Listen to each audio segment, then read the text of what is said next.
قل اذالک خیر، اللہ تعالیٰ کافروں کو ارشاد فرماتا ہے کہ اے میرے رسول علیہ السلام ان کو آپ فرما دیں کیا یہ عذاب بہتر ہے ام جنت الخلد، یا ہمیشہ رہنے والی جنت بہتر ہے؟ اے کافرو، جہنم کا عذاب بہتر ہے یا جنت کے اندر داخل ہونا بہتر ہے؟ اللاتی وعد المتقون، جس کا پرہیزگاروں کے ساتھ وعدہ کیا گیا ہے۔ کانت لہم جزاء، اور یہ بدلہ ہے، جزا ہے ان کے لیے، ومصیرا، اور پلٹنے کی جگہ ہے، آخرت کا یہ ٹھکانہ ہے۔ اے کافرو، دنیا کے اندر کفر کرنے والو، اب تمہیں جہنم کا عذاب جو مل رہا ہے یہ تمہارے لیے بہتر تھا یا جنت کے اندر داخل ہونا تمہارے لیے بہتر ہے؟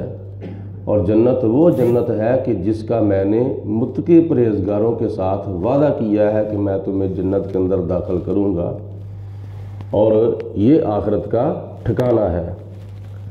جنتی جنت کے اندر جب جائیں گے تو اللہ تعالیٰ مزید ان کے بارے میں ارشاد فرماتا ہے لَهُمْ فِيهَا مَا يَشَاءُونَ، اور ان کے لیے وہ نعمتیں ہوں گی جن جن کو وہ چاہیں گے، یعنی جو جو جنتی جنت کے اندر چاہیں گے وہ ان کو مل جائے گا، خالدین، اور وہ ہمیشہ ہمیشہ کے لیے جنت کے اندر رہیں گے۔ کان علی ربک وعدا مسئولا، اے میرے حبیب علیہ السلام، یہ آپ کا جو رب ہے اس کا یہ وعدہ ہے، اور وعدہ وہ جو دنیا کے اندر مومنوں نے، مسلمانوں نے مجھ سے مانگا تھا۔ کیا مانگا تھا؟ ربنا آتنا فی الدنیا حسنۃ، یا اللہ ہمیں دنیا کے اندر بلائی عطا فرما، وفی الآخرۃ، اور آخرت میں بھی ہمارے لیے بلائی ہو، وقنا عذاب النار، یا اللہ ہمیں آخرت کے یعنی جہنم کے عذاب سے ہمیں محفوظ فرما۔ اور جو مسلمان اللہ کی بارگاہ میں دعا کرتے تھے کہ یا پروردگار عالم، جو تو نے ہمارے ساتھ وعدہ کیا ہے، اب آخرت ہے، قیامت کا دن ہے، وہ وعدہ پورا فرما۔ تو جنت کے اندر داخل کرنا یہ اللہ تعالیٰ نے وہ مسلمانوں کے ساتھ وعدہ پورا کرنا ہے جو مسلمان اللہ کی بارگاہ میں دعا کیا کرتے تھے۔ وَيَوْمَ يَحْشُرُهُمْ، اور جب اللہ تعالیٰ ان تمام مشرکوں کو، کافروں کو قیامت کے دن جمع کرے گا میدان محشر کے اندر، وَمَا يَعْبُدُونَ مِن دُونِ اللَّهِ، اور وہ بت بھی جمع کرے گا جن کی یہ کافر اور مشرک لوگ پوجا کیا کرتے تھے اللہ کے سوا، یعنی بت پرستوں کو بھی اور بتوں کو بھی قیامت کے دن اللہ تعالیٰ محشر کے میدان میں جمع فرمائے گا۔ فَيَقُولُ، اور خدا تعالیٰ پھر بتوں کو ارشاد فرمائے گا، بت جو دنیا کے اندر نہ سنتے تھے، نہ بولتے تھے، نہ دیکھتے تھے، نہ اپنے آپ کو نفع پہنچا سکتے تھے، نہ اپنے آپ کو فائدہ پہنچا سکتے تھے، تو جب مشرکوں کے سامنے ان کے بتوں کو بھی خدا تعالیٰ جمع کرے گا تو ان کو خدا فرمائے گا، کن کو؟ بتوں کو۔ کیا فرمائے گا؟ اَأَنْتُمْ أَضْلَلْتُمْ عِبَادِي هَؤُلَاءِ، اے بتو مجھے تم یہ بتاؤ، کیا تم نے میرے ان بندوں کو گمراہ کیا تھا؟ ام ہم ضلوا السبیل، یا یہ خود بخود گمراہ ہو گئے تھے؟ بتوں کو قیامت کے دن خطاب اللہ تعالیٰ فرمائے گا۔ حالانکہ ایک بات یہ بھی یاد رکھیں کہ بت کان بھی نہیں رکھتے جس کے ساتھ وہ سن سکیں، بت آنکھیں بھی نہیں رکھتے جن کے ساتھ وہ دیکھ سکیں، بت زبان بھی نہیں رکھتے جس کے ساتھ وہ جواب دے سکیں، لیکن اللہ تعالیٰ اس کے باوجود ان کو خطاب فرمائے گا۔ نمبر 2، اللہ فرمائے گا کہ اَأَنْتُمْ أَضْلَلْتُمْ عِبَادِي هَؤُلَاءِ، کیا تم نے میرے بندوں کو گمراہ کیا تھا دنیا کے اندر؟ حالانکہ اللہ تعالیٰ علیم بذات الصدور ہے، وہ تمام غیبوں کو جاننے والا ہے، وہ زمین و آسمان کی تمام ظاہری اور پوشیدہ چیزوں کو جانتا ہے، جو کچھ ہو چکا ہے وہ بھی جانتا ہے، جو ہو رہا ہے وہ بھی جانتا ہے، جو روز ابد تک ہوگا وہ بھی جانتا ہے۔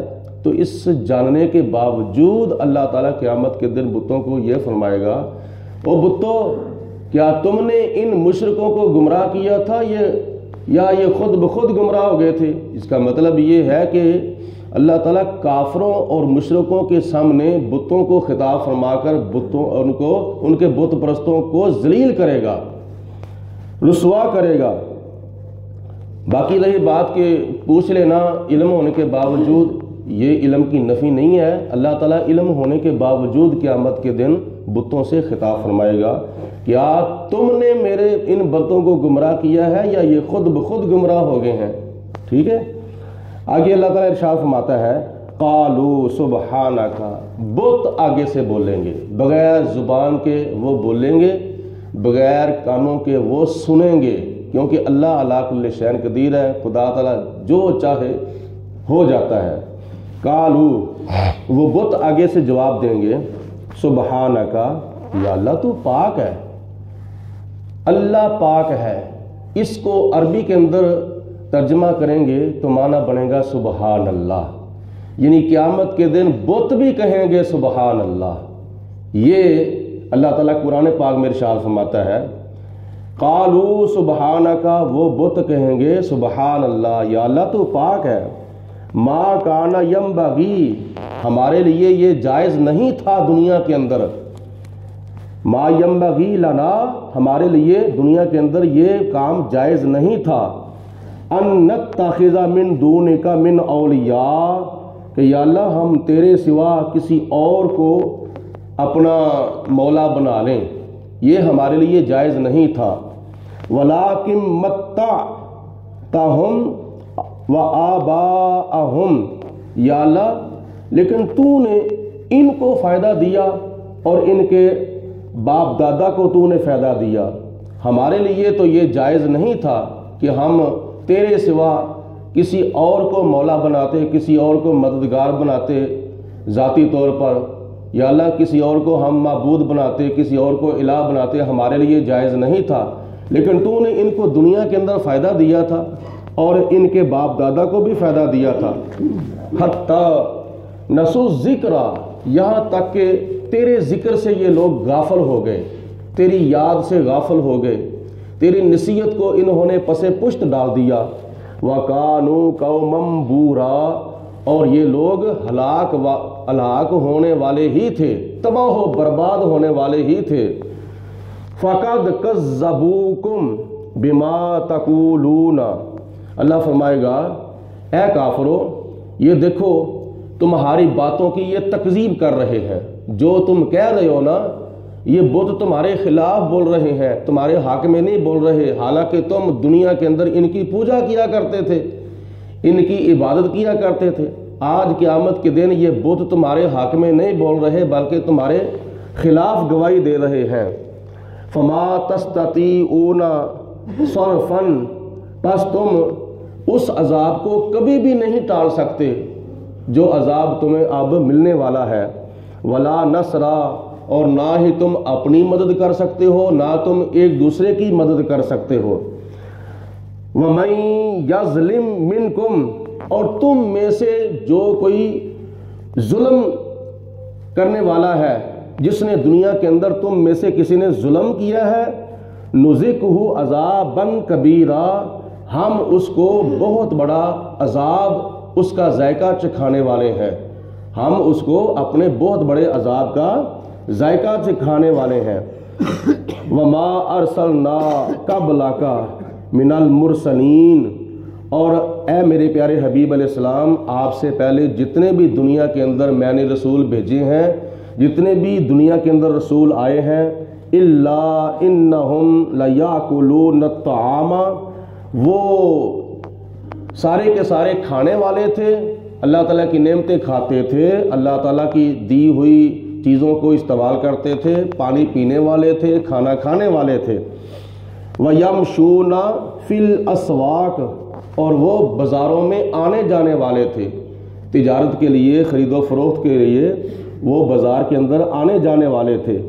وَجَعَلْنَا بَعْضَكُمْ لِبَعْضٍ فِتْنَةً، اور میں نے تم کو بعض کے لیے آزمائش بنا دیا ہے۔ اس کا ایک مطلب یہ بھی ہے کہ امیر کافر لوگ نبی پاک علیہ الصلوۃ والسلام کے دور مبارکہ میں، حضور علیہ السلام کی ظاہری حیات میں امیر کافر لوگ جو تھے، وہ جب کلمہ پڑھنے کو ان کا دل کرتا تھا تو پھر ایک چیز ان کے ذہن میں آ جاتی تھی، دیکھو یہ غریب سے ابا ہیں، انہوں نے پہلے کلمہ پڑھا ہوا ہے، تو لہٰذا یہ ہم سے بہتر ہوں گے، ان کو ترجیح دی جائے گی، تو اس لیے انہوں نے پھر کلمہ پڑھنے کا ارادہ ترک کر لیا۔ یعنی اللہ تعالیٰ نے غریب صحابہ کو امیر کافروں کے لیے آزمائش بنا دیا۔ اتبصرون، کیا تم صبر کرتے ہو؟